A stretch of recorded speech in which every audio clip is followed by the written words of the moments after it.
Hi, welcome to Buzz About. I'm Megan. And I'm Bert. And today we're here with Jim Jackson from Xfinity Mobile with the Flyers announcement now. How you doing today, Jim? I'm doing great. How are you guys? I'm doing good. Yeah, things are great, man. Thanks for asking. And thanks for coming. And you are, the play-by-play broadcaster of the Philadelphia Flyers. Like, how did you get into that? How did you get started? I mean, it was my dream from probably the time I was 10 or 11. From the time I realized I couldn't make it to the big leagues of any sport with my athletic ability. I had to find some other way. So my dad had said, well, you're always talking about sports. Why don't you become a broadcaster? So from that point, I wanted to go to Syracuse. I grew up in upstate New York, and I was about an hour from Syracuse. They have a great broadcast school. So that became my goal, and I got in there. And then once you go to Syracuse, you're around just really highly motivated, ambitious kids from all over the country. So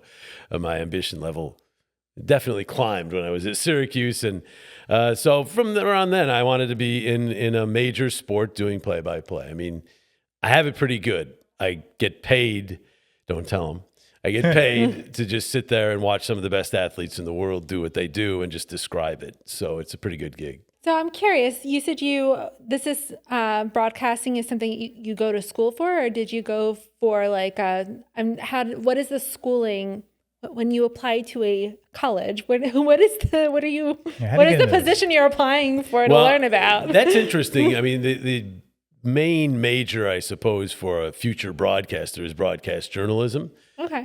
But there are so many different paths to where I am, or to where a talk show host is, or an analyst or sideline reporter, or any person in sports broadcasting or news broadcasting. There's so many different ways to get there that I can't sit here and tell you that a broadcast journalism degree is going to get you the job. Yeah. It doesn't. But that's the one most people use if they do go to college for it. I do know a lot of people in this business who have not gotten degrees, and they're very good and very successful. Yeah. But that seemed like the way for me to go, especially with Syracuse. Syracuse is known as some people call it it's called the cradle of sports broadcasters. And it's really a famous school for producing not just broadcasters, but sports broadcasters. So that became my goal because I was up there. And so obviously it helped. And when you get that Syracuse degree, it does help. There's no question about that. But it's not absolutely necessary either. I know a lot of people, as I said, who have made it in this business without the degree.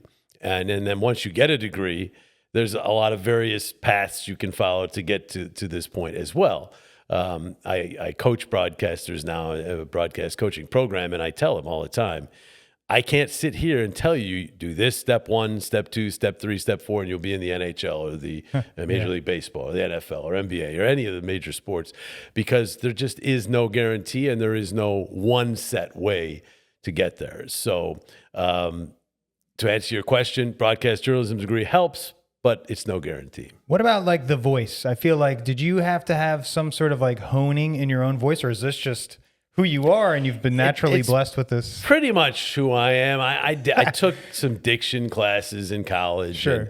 And, I did not do any voice training. Some broadcasters and newscasters and people in broadcasting have gone that route too.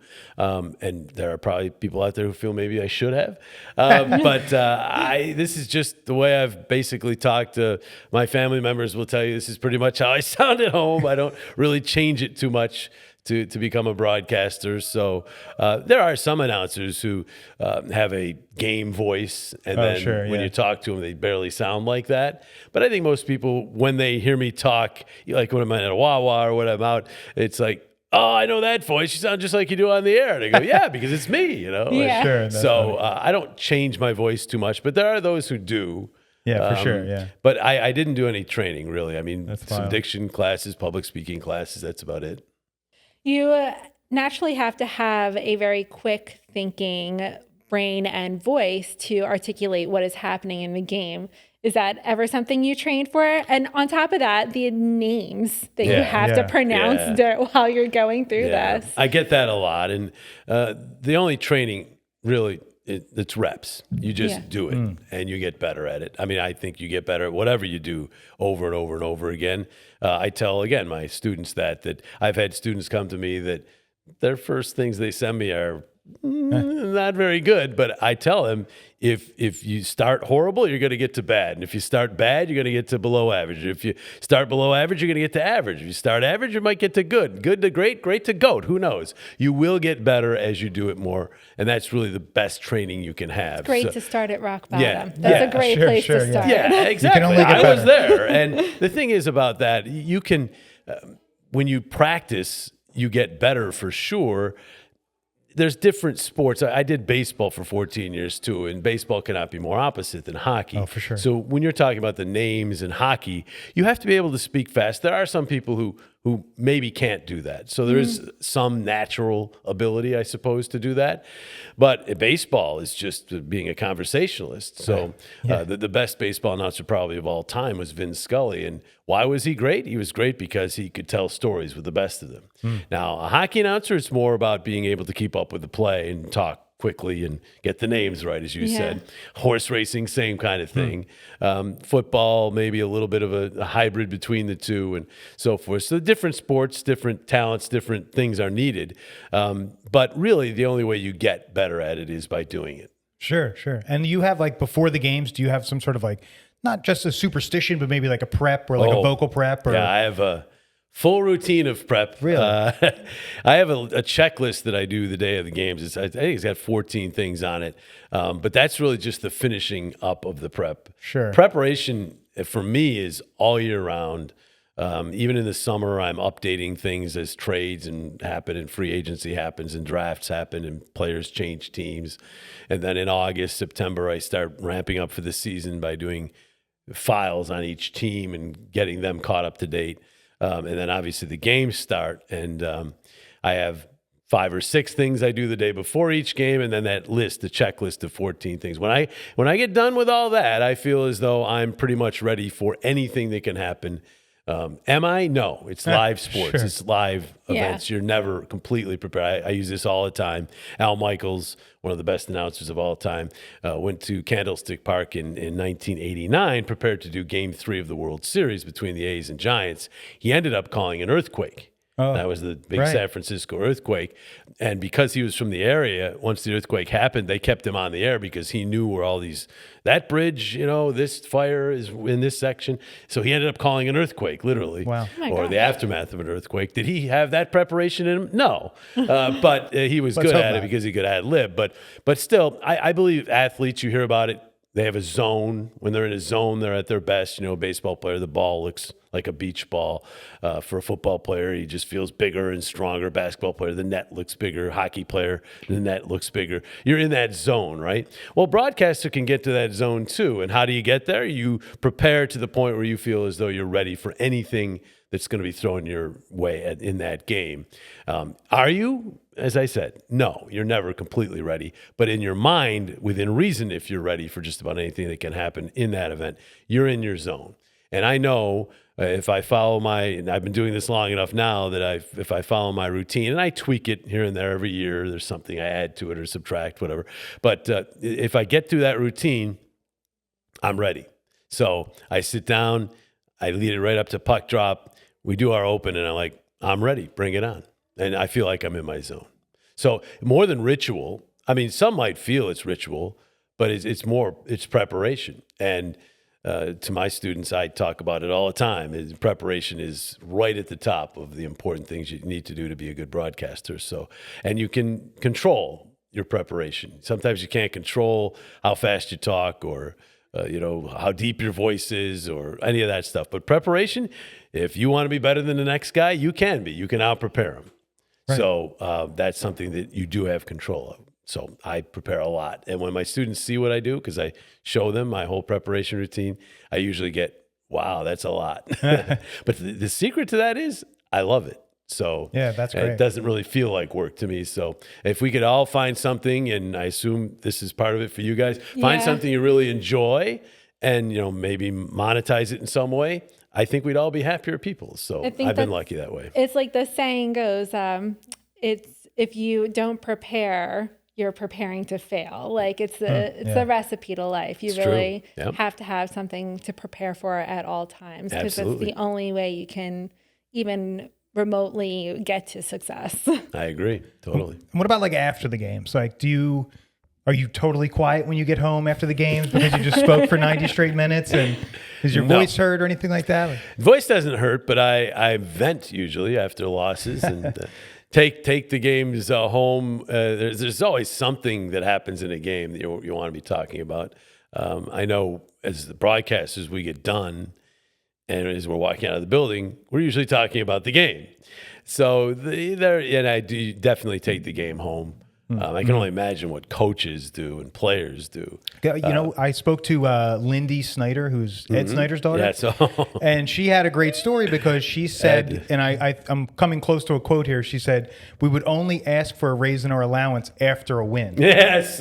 Well, Ed Snyder, her dad, when I got here 32 years ago, I was told if the Flyers lose and you're walking on, this was in the old Spectrum, if you're walking down the hallway, and there were really narrow hallways in the Spectrum, and he's coming the other way after a loss, do not make eye contact.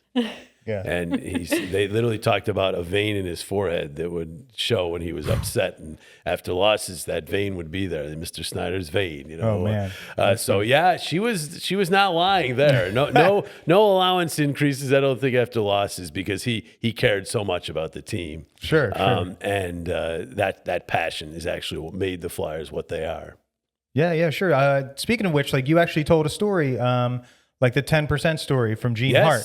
Yes. Sorry, can you inform Megan about it's about preparing for a game? This is right back to preparation. I was fortunate enough when I first came down here in 1993 to do radio, and Gene Hart, who is the voice of the Flyers, he's the legendary voice Hall of Famer. He basically taught this entire area, the sport of hockey, and also got to call 2 Stanley Cup wins. So he was the glorious messenger he was the messenger of glorious times. Yeah. So he's it. He still is the voice of the Flyers. But I was lucky enough for 2 years to be able to watch him in action. He was doing the television before he retired. Yeah. And I was doing the radio. And he'd carry around this big black binder. I mean, this is before laptops and external hard drives and things like that we were just talking about before we went on. This is when everything was on paper, you know. And I had like 2 sheets of paper. And he had this huge, and I felt so inferior. So about a month into my stay, I finally got up enough courage to say, Gene, at least I wasn't calling him Mr. Hart at that point. I was at least saying Gene. But he's like, Gene, you know, how much of that do you use? I mean, it's so big, and hockey's a fast sport. There's not that much time to talk. And it was like the cat who swallowed the canary. He'd been waiting for me to ask that question.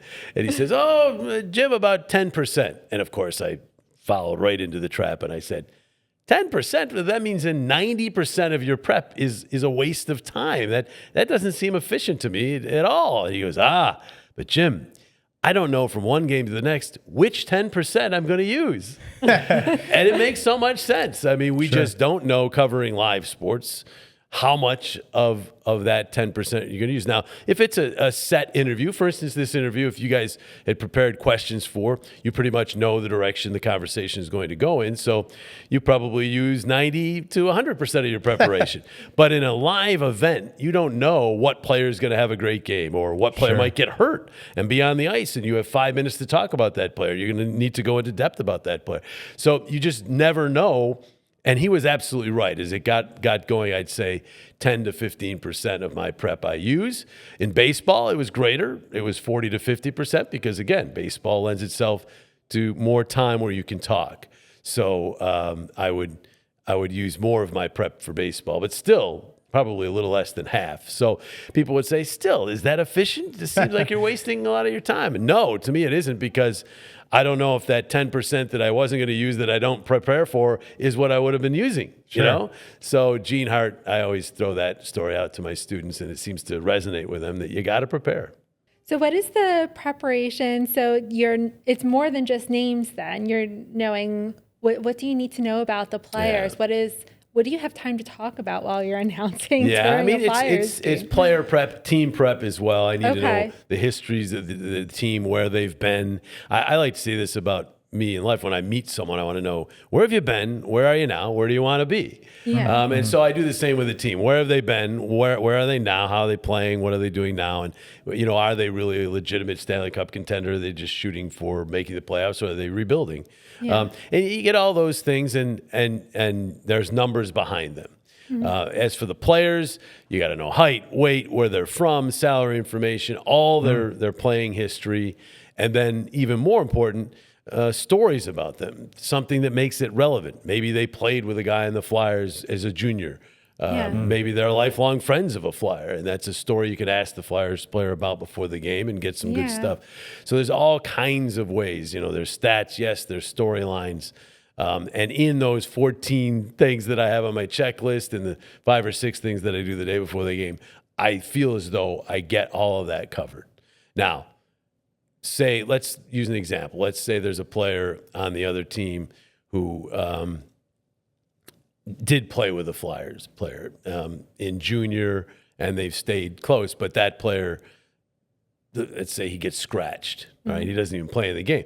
You might say that was wasted prep, but if he plays, I'm surely going to mention that. Yeah. So, you can't rely on events. You have to be prepared for anything to happen, which goes back to the 10% rule. So it really is making us a bunch of things that I prepare for. And it's not just one thing. And there are some games, like if it's a 7-2 game, where I get into a lot of the stories. There might be a 4-3 thriller where I'm not getting into many of the stories. I'm just calling the action. But you just never know what kind of game you're going to get. Yeah, and you mentioned your coaching and mentorship program. Can you talk about that, how that started, and who are you helping? Over the years, I've mentored lots of kids informally.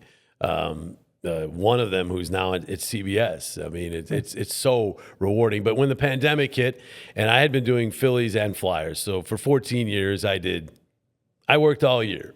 Wow. Yeah. Basically, my family had to sneak our vacations into all-star breaks, 3 or 4 games, and it was a grind. But then the Phillies, we parted ways during the pandemic when they were cutting and so forth, and it turned out to be, I said, I got summers off. Let me do something with my summers now besides continue to struggle with golf and swim in my pool and go on vacations. I'll do some other things too. And so I started this program back in 2020. And in 5 years, I've built up, I think, about 120 kids now. Wow. And it's just so rewarding. It's Zoom-based, do 3 1 hour, although I usually go over.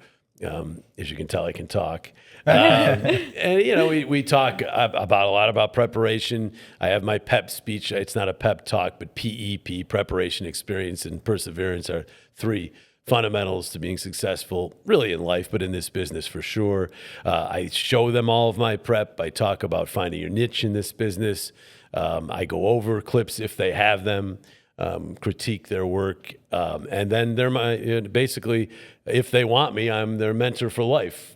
After those 3, for some that I feel it will fit and help, I give them the option of shadowing me for a broadcast. Oh, cool. And I have built lifelong relationships with a lot of these people. Yesterday, I had 4 phone calls with students of mine who are, this 2 years ago, one of them is going for a job in the AHL. One woman is trying to get into the business, just graduated from college. And, they call me for advice or a pep talk or if they're celebrating. And I feel like I now have 122 kids. I have 2 real kids and 120. And, some of that is frustration too, because some just aren't making it and they're frustrated. Sure. But when they do find success, it's very rewarding. So JimJacksonBroadcasting.com is my website. You can go there for more information on it. But it's been great. Some summers I'll do camps or I'll do group Zooms. Nice. This summer I've just been so busy. I haven't needed to do that and really haven't had the time. So I'm just doing one-on-ones and it's going fine. So, but it's been great. It's one of those things I didn't like, leaving the Phillies. But between being able to spend more time with my family, having legitimate vacations, some days getting back to the golf game, and being able to swim and do it was the best thing that ever happened to me because I got some time off. It's probably prolonging my Flyers career too because I'm not burning out. I can do what I'll do in retirement in the summer now. Yeah. And the coaching is a big part of that. Great. Yeah, that sounds like a good balance of working really hard for what you've always wanted to do and being successful at it, and sharing that with people who are up and coming and supporting people that are on the same path. And like, as far as like even people before all that, like, do you have advice for like young people who are sitting at home with a hairbrush in their hand and calling the Flyers game along with you? Like, what's... Yeah, absolutely. I mean, my class, I've had a 12-year-old, I've had a 58-year-old. So I actually had one person who's a podcaster who was older than I was. Huh. Made me feel young for a change. So the age doesn't matter. I obviously tailor make the Zooms for the person, but for those young people out there, it's more general. It's about, having a dream and following your dream, and not letting the naysayers get to you, especially today with social media and the young people. They can be affected in negative ways, in positive ways too, but sometimes negative ways by social media, where they get overwhelmed, they be intimidated. If there's one, I say this I do tailor make the sessions, but one thing I say to everybody is, if you come away with one thing from my sessions, it's that have a dream, go for that dream, and understand you're going to have some potholes to navigate around, and you might end up, it's not always a linear straight line to your destination. Sometimes you go over here and then you go up here. Sometimes you go over here and you keep going over here and you find something else. But the bottom line is, have a dream and go for that dream and believe in yourself. I firmly believe that we know in our heart or between our ears when the time is to give up that dream, not somebody else. I had a person I respected as much as anybody in the business tell me basically I wasn't going to make it. He was the sports director at the station at Syracuse. I was a junior, he was a senior. He had just been in a Sports Illustrated story, and they'd put a caption underneath his picture saying, such and such, 9 out of 10 already, is obviously on his way to becoming the next Syracuse broadcasting legend. Well, he had a job right out of college. I mean, Sports Illustrated back then was huge. It's still big, but it was huge then. He had his career was made for him. Well, it was about 3 weeks after that, I was helping out with the scheduling of games and such, and I was probably pushing a little too hard. I wanted maybe to go to the Florida game or something. And he probably was fed up with me or whatever, and he finally said, you can have that game, but you know what? You're not going to make it in this business. Whoa. And I said, whoa, what? He said, seriously, you can do it here. You're in college. You're good enough to do it here, but you don't have that it. You're just not going to. So this is a guy we were like genuflecting to after that article, and he basically told me I sucked. So ouch. I remember going back to my suite and thinking I was a political science minor, so could I flip-flop my minor major? And I was a junior. It was pretty late to do that. I was seriously considering all these things. Yeah. And, I, for about 48 hours, was crushed. Roommates were very supportive and everything, but you're not hearing anything at that point. You're only hearing what he said. And then I don't know if I had an epiphany, a nightmare, a dream or whatever, but I woke up on the third day and I said, hold on a second. I'm not going to let this guy tell me. I mean, I'm at Syracuse. I'm doing games on the air, which it's very competitive. Not everybody gets to do games on the air at Syracuse. I've gotten good feedback from a lot of people. I'm not going to let this guy tell me I can't do it. In fact, I'm going to use his words as motivation and someday tell him, I made it. And I did.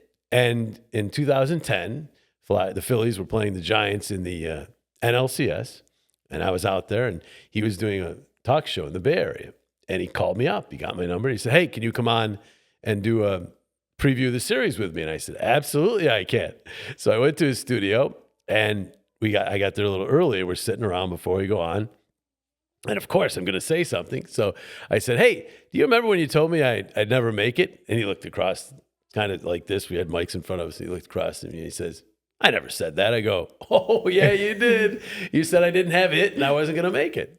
And he said, I don't think I ever said that. And I said, you absolutely did. And I stood up and I reached my hand across and I said, and I want to thank you. And he gave me a dead fish handshake. But anyhow, it was a handshake. And I said, I want to thank you because from then to now, there have been many crossroads moments. We all go through them. And I used you as motivation because I wanted to prove you wrong. And he looked at me, he shook my head again. He goes, You're welcome. But I never said it. And he did say it. But it's a core memory. yeah, it is. And my mom didn't want me to do this. She wanted me to be a veterinarian. My father was a veterinarian. She wanted me to follow in his footsteps. And I basically had this dream. And I wanted to do, I love animals, but I love sports even more than animals. So I was going to do this. And I did it. And I tell all my students, you're going to have people close to you, people that you feel are great in the business or you respect a lot, that may tell you you're crazy to do this or you're not good. You have to push on through that and believe that you'll know if it's time to give up the dream. But only you will know that, not somebody else. That's one big part of the other P in PEP, the perseverance. You have to absolutely believe in yourself. So yes, there's no question that I had this dream. I was in a high school graduating class of 73. When I said I wanted to be a broadcaster, I was laughed at. Sure. But my quote underneath my picture in the senior yearbook is, the greatest pleasure in life comes from doing things people say you cannot do. Now, that doesn't mean go out and break the law. That means doing something people say you're incapable of doing. Sure. And so I've done that to some degree. And it's not like I went through life with this huge chip on my shoulder, but it was nice to have a little motivation, and people have given me that motivation through my career. That needs to be on a shirt. That is such a great tag because it's so it's somebody true else's. too. I stole the line. I think that whoever it was is probably in the yearbook, but I saw that line and I mean, people are always telling you can't do things, right? You're crazy to try that. You're crazy. People might have said about this very podcast. Well, you're crazy to try a podcast. Or whatever our professions are, whatever we chose to do. Yeah, I mean, it's like people are always going to, and now with social media, people are going to say it even more who don't even know you, right? But they're going to do that. And no, you just can't let them have the last say. Wow, well said.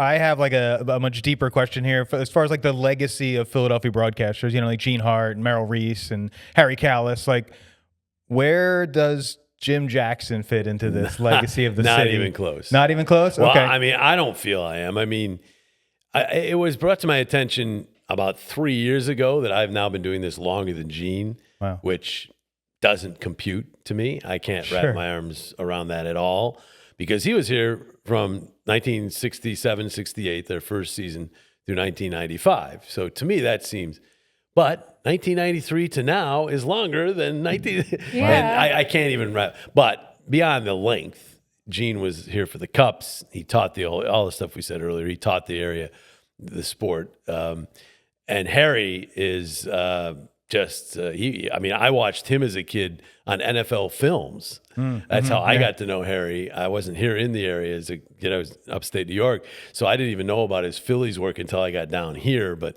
so, I mean, he was like an idol. So, and Merle, he's been doing it for 50 years. I mean, so I don't even think of that. And it's for other people to talk that way. But I mean, we have had those guys. You talk about By Sam, you talk about Bill Campbell, you talk about Whitey Ashburn, and then more my generation, Mark Zumoff, who's retired with the Sixers, tremendous. Scott Fransky, Tom McCarthy with the Phillies. They've had Tom McGinnis with the Sixers. I'm forgetting people now, which is bad. But you're talking about some great broadcasters. Not just the past broadcasters, the legends, but some of the current day. I mean, I don't know if anyone's better than Scott Fransky doing Phillies. So I mean, it's and Zoo was tremendous. He retired at his peak.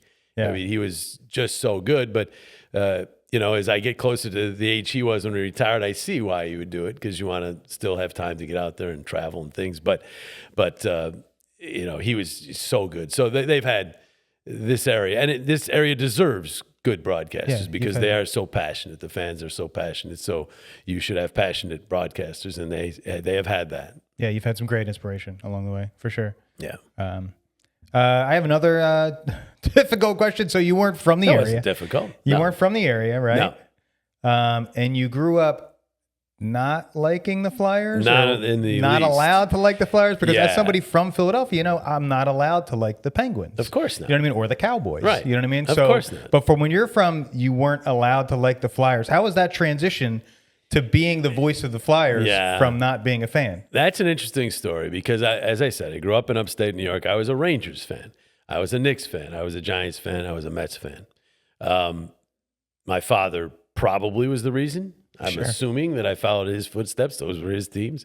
Although he had this odd fascination with the Detroit Tigers too, which I never picked up. But back then, though, I could only see the New York teams. I could also see Buffalo, but I saw the New York teams. So I became a fan of those teams. And my father, we'd watch the Rangers and we'd watch the Flyers kick the Rangers' butt. We watched Dave Schultz beat the crap out of Dale Rolfe. We watched Bobby Clark slash his way around and score all the key goals and set up goals against the Flyers. We saw Gary Dornhofer get in my idol, Eddie Jochum, in the goalie's way all the time in his crease. And these were not guys that I liked. So when my father passed away, unfortunately, when I was only 24, so he didn't get to see me reach this level. But when I got the job with the Flyers, I mean, he couldn't stand Clarkie or Dorney or Dave Schultz or any of those guys, right? Well, I come down here and I'm living in Bob Clark's house because he was taking the job with Florida at that time, and his beach house in Ocean City was open. So while I was looking for a house, he let me and Coatsy was at the time looking for a place to live. So we were in that house together. So I was living in Bob Clark's house. Gary Dornhoff was a broadcast partner. Oris Kindrachuk did my insurance. Dave Schultz arranged our travel to local game. I mean, I was involved with all these guys that I used to just scream at on TV. So I had to look up at my dad and I said, Dad, you got to forgive me this because you got to go where the bread gets buttered, right? Yeah. But this is 32 years ago. I'm thoroughly now. I bleed orange and black, obviously. Right But the beginning, it was kind of funny because I was a huge Rangers fan as a kid. Then I worked 6 years for the Devils in the minors. I mean, two of the biggest rivals of the Flyers. And then I come down there. My very first preseason broadcast was Devils Flyers at the Spectrum, and the Devils. This was preseason game number 1 where you play a lot of your AHL guys. It was almost all guys I had broadcast the year before in Utica in the AHL. So it was a weird game because I'm like, which team am I calling here? Which team am I? But it doesn't take you long when you're in this city, in this town, in this market to understand that you're going to be following that team and supporting that team. The fan base is so passionate, as we talked about earlier, and it's just so easy to root for these teams. And do they go overboard once in a while? Yeah, but I'd much rather have it that way than fair weather fans who don't even show up for games or only show up when the team's in the playoffs or don't. The fact these guys follow their teams through thick and thin. Do they let them have it when they're not playing well? Yes, but I think most good players, good athletes would say they deserve to get booed when they're not playing well. So you always know where you stand with the Philadelphia sports fans. And that helped bring me in. I have that same passion for sports. And even though I didn't grow up here, I feel that passion with them. And now that I've been here for over 3 decades, I certainly live that with them. So, and to win here, nothing better. Every athlete will tell you that. To lose here, it's tough. Yeah. But I like the fact that you have that kind of pressure on you. Some athletes don't deal that well with it. Others thrive in it, and you just have to find the right ones to lead your team. But it's been. I have no regrets. I also going back to what I tell my students. You don't want to have regrets. So you don't want to be 45 and looking back saying, "If only I had given that broadcast career a real shot." Yeah. As you do something else. If you try it and it doesn't, hey, I'm not going to sit here and tell you that it works for everybody. It doesn't. It's a tough, very competitive business. But if you give it a shot and you go off into public relations or you go off into sales or you go off into behind the camera, being a producer or something, editor or something like that, if that's where you go off to and you gave it a shot, when you're 45, you're going to say, hey, I'm still involved. I couldn't make it as a broadcaster, but I gave it a shot. That's not regret, But if you thought about it and then had somebody tell you you're crazy and you said, yeah, you're right. I'm crazy. I'm not going to go after that. And then 30 years later, you think, if only I'd given that a shot. You don't want that feeling. It's not good. So you want to avoid that regret. And I have professionally 0 regrets. I mean, nice. I'm doing exactly what I wanted to do. I've been doing it for a long time in a great market. being able to support my family, live comfortably, and I'm still doing it, still having fun.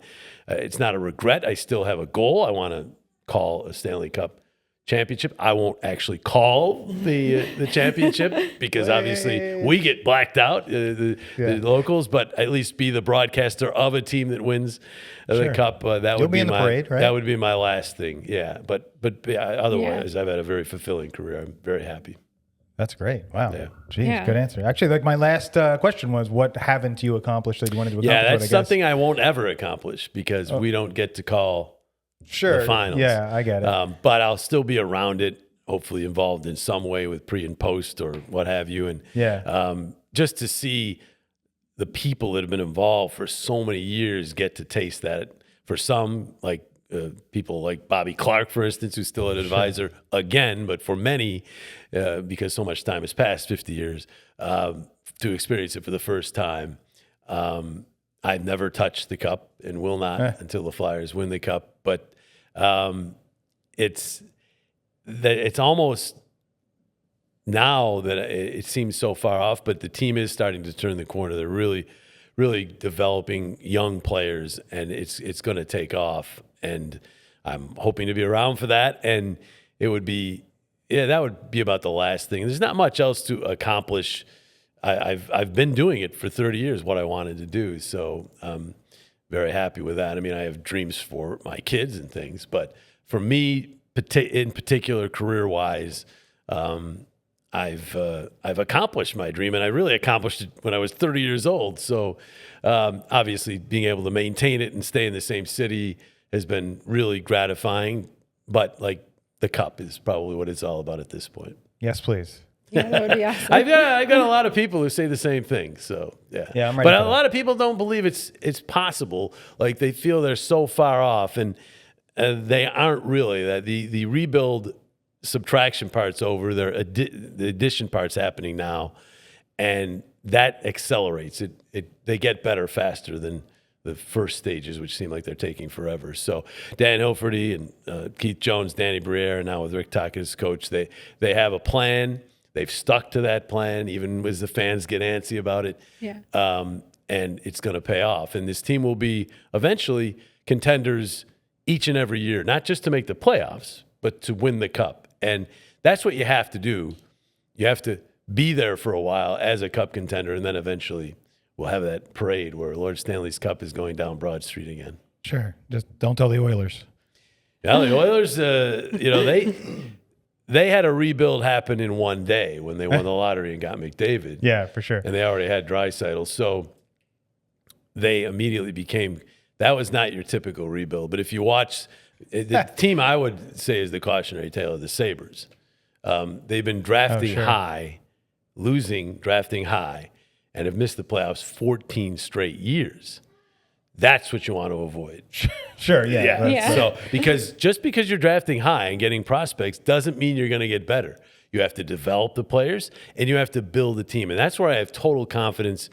I worked with Jonesy for 17 years. I know how he thinks about team building, and he's really, really got a lot of insight there as to you don't just build by getting star players. You have to have really good support players too. And you also have to have a great, John Tortorella didn't like when we used this term, but culture. He used standard, whatever, atmosphere around those players, which they've already done a great job building that. That's the foundation. So it has to be a team. Yeah, it is a team. Hockey is the ultimate team. So is football. I think those two sports more than soccer as well needs a lot of collaboration. Baseball is more of an individual sport. Basketball has become quite individual. But those other sports that I talked about, you have to have a lot of people in sync. Florida Panthers, the current, they're the kingpins right now, 2-time Cup champs, 3 straight Cup finals. They're all about that. They're so tight, and they've kept them all together, and they're going to get bad together, it looks like, because they've signed all their guys. But they have shown, are they the most talented team in the NHL?